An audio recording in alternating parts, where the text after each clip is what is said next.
Assalamu alaikum, everyone, and welcome to the third annual Imam Ali Conference. I am so excited to be here with you all today.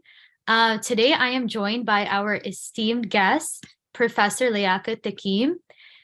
He is the Sharjah Chair in Global Islam at McMaster University in Canada, a prolific writer and speaker. He has authored and/or translated 8 books. He is currently working on his 9th book on Quranic exegesis. He has also written more than 140 scholarly works, which have been published in various journals, books, and encyclopedia. His latest book, titled Shiism Revisited, Ijtihad and Reformation in Contemporary Times. Welcome, Dr. Takim. How are you? Bismillah ar-Rahman ar-Rahim. Assalamu alaikum. Thank you very much. It's a great pleasure and an honor to be here in front of you. It's an honor for me to be here with you as well. So I wanted us to get right into the topic today. We will be discussing there is no compulsion in religion. This topic has taken storm not only on social media, but also the news in light of the recent events that happened a few months ago. And people are giving their different interpretations, their perspectives on what this statement means in terms of in regards to Islam. So I would love to get your perspective and your expertise around this by starting off with the first question, which is, why are women forced to wear hijab in a Muslim country? I think that we need to understand that the wearing of hijab is a different issue completely, because this particular verse was revealed in a different context.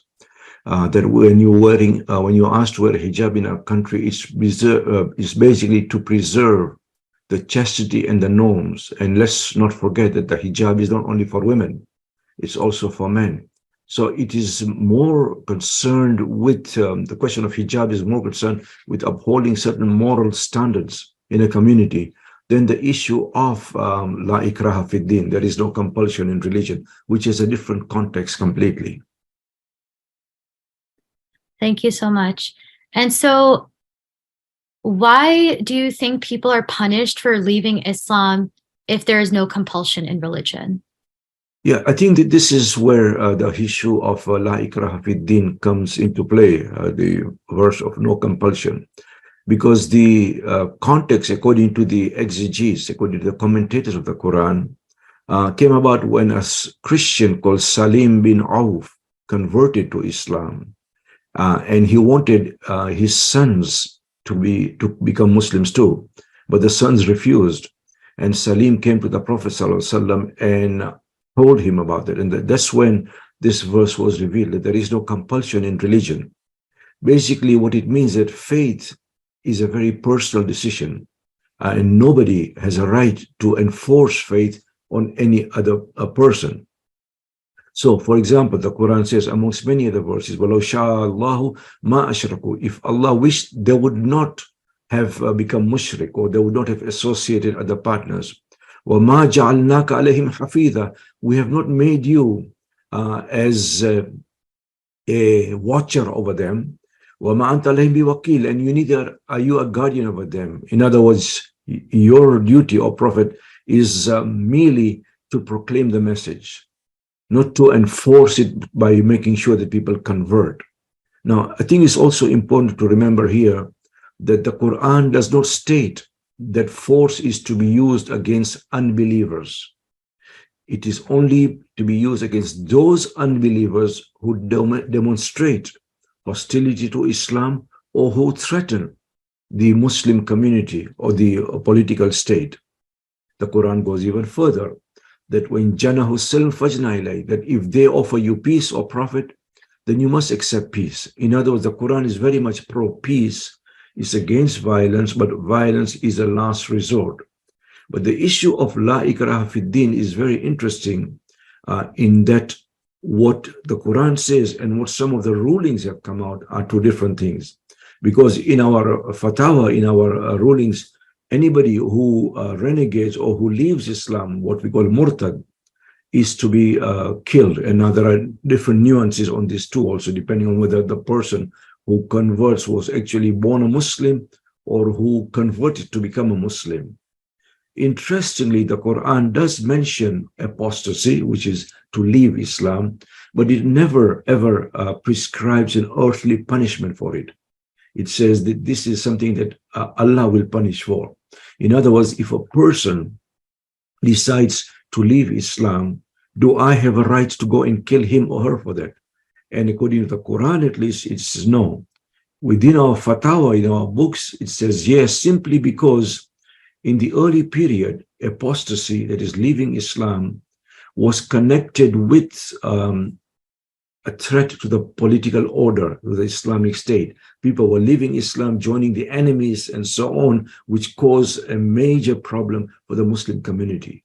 But in today's context, where a person is living on his own or on her own and decides to leave Islam without creating any kind of chaos or anarchy in society, are we then to enforce the same law as the previous scholars did? And the answer for me and for a number of contemporary scholars is no also. And I would like to add here that because this is an important verse which people really need to understand the context of. And because people don't understand, sometimes they misuse it, then thinking, well, I'm in a Muslim country, but how can I be forced to do this and forced to do that? We all live in countries in the West or wherever, whereby we have to abide by the laws of the land. And if we don't like it, then we leave. I live in Canada, for example, and I have to pay taxes. There are certain laws that I have to abide by, whether I like them or not. Similarly in Islamic State. But the question of la ikraha fi din is not applicable of whether must I do this or must I do that. It is applicable more in terms of faith between the human and the divine. Interestingly, and I'd like to just share this particular anecdote with you. It's a long discussion. I don't have the time to go into it. Our scholars in the past divided the world into two main spheres, Darul Islam and Darul Harb. The abode of Islam, where Muslims lived, and the abode of war. So those who were living outside the boundaries of Islam were seen as living in the house of war, although they later created other spheres. And these spheres, these abodes do not occur in the Quran at all.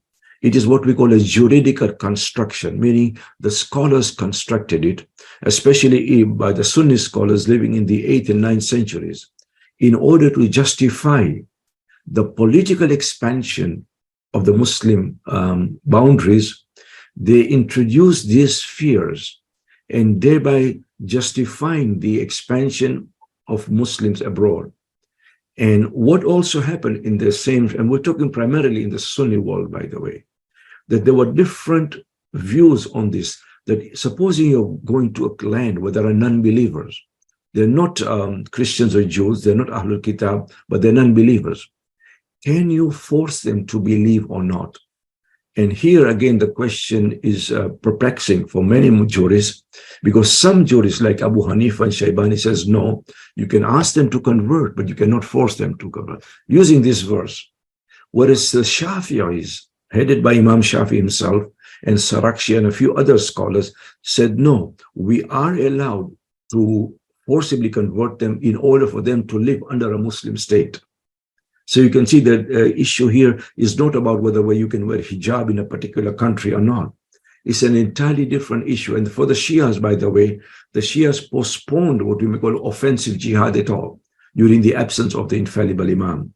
They said the scholars can allow for a defensive jihad.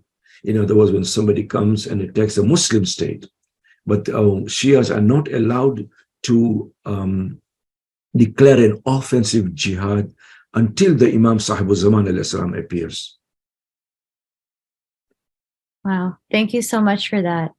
And then I guess this is not really a personal question, but a question I think that I've seen come up really amongst the youth is that a lot of young Muslims feel like, their families may use this statement, there's no compulsion in religion, but they'll use it in a cultural context to force their kids to practice or, be a certain way. What is your expertise or advice on how can families exist and coexist better together with, a lot of our young growing up in Western countries, and their mindsets are being influenced by other opinions and perspectives.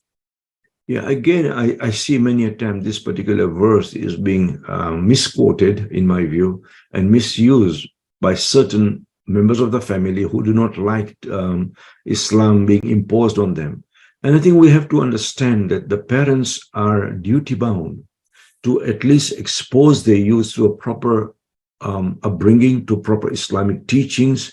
Of course, you cannot force a youth to follow the dictates of Islam. Once he or she has grown up, then they are free to negotiate their rituals, their faith with Allah.